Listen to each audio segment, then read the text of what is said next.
Front Row MMA here with Niall Reid after his win at Lionheart Fighting Championships in Cannock. That first round, holy moly, were you surprised with his aggression? Yeah, I was more surprised that he didn't tap. To be honest. We're going to get to that. I don't know if I was watching his hands, looking for the thumb. Yeah. Trying to get it up, but still now he didn't tap. Yeah, that armbar was really tight. Was that discouraging at the end of the round, or did you know that it was there for you? It was a bit of both, because I kind of tired myself out. So I was putting that on, waiting for his hand to go that ball. And then the triangle, I was trying to put that on as well. But you know, it was the first round. It started really fast. Yeah, you were throwing a few shots, and then Niall shot in. You shot in. I'm reading notes. You shot in for the takedown. You controlled the majority of the throw. Was there any worry at all that the judges wouldn't see it that way? Because traditionally, you know, MMA fighters who fight off their back and look for subs tend not to get you know, catch the judge's eye. To be fair, when I was on back, I still thought I had that round because I dominated so much. I wasn't thinking about that too much. But I don't know. I thought I was attacking off my back. I hoped to see it. Yeah. Because he wasn't doing much anyway.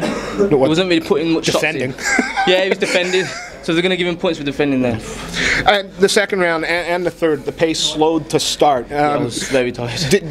You know, you seem to pick up a second wind in the third as opposed to the second. No, was there anything your corner said, or they were very encouraging. John Roberts and Harvey telling me just keep it. You've got the. They told me that I had the 2 rounds, but they didn't want me to rely on that too much. They wanted me to win the round. John said it himself. You win this round, you win the fight. So I thought, forget it, I'm just going to win the fight. How pleased are you overall with your performance? Because I'm very pleased with my performance. I got the win, but I do wish I stood with him more because my stand was better than that. But as I said in the first round, I tired myself out. I couldn't stand for too long. I just thought I'm getting him down quite easily.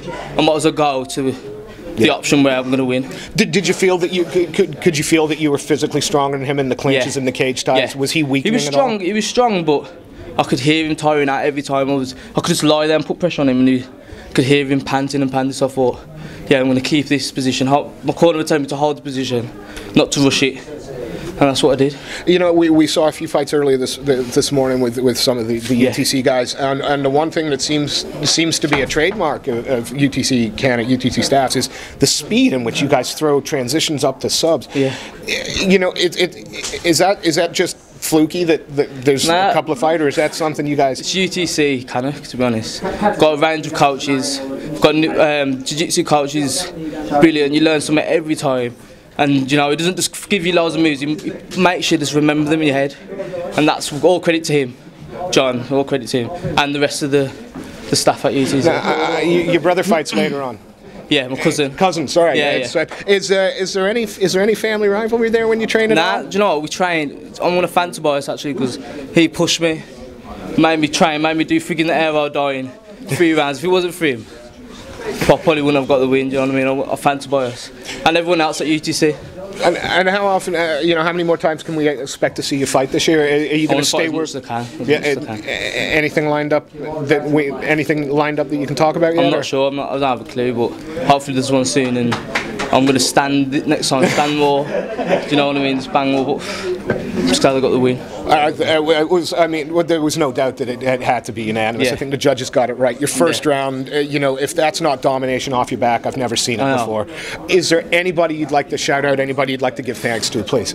Everyone at UTC, John Roberts, Harvey Howard. Harvey Howard there every time, about 3 times a week, sparring. Out of his own time, he's got a good job, like busy job, and he came down, made sure we trained, made sure good sparring. I want to thank Tim, Tobias, Jack, everyone. I'm going to forget names now. Manny, I'm going to forget names. Rick, Lou, Connor, everyone at UTC. And I always say that that's the last thing I'm going to ask, and it never is, because I actually have one final question for you.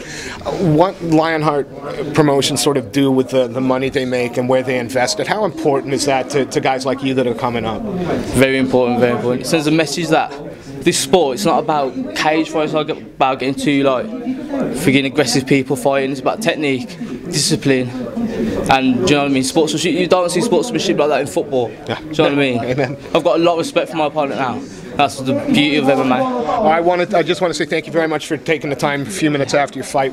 Very exciting, and we look forward to seeing you again. Thank you very much. Cheers, pal. Thanks.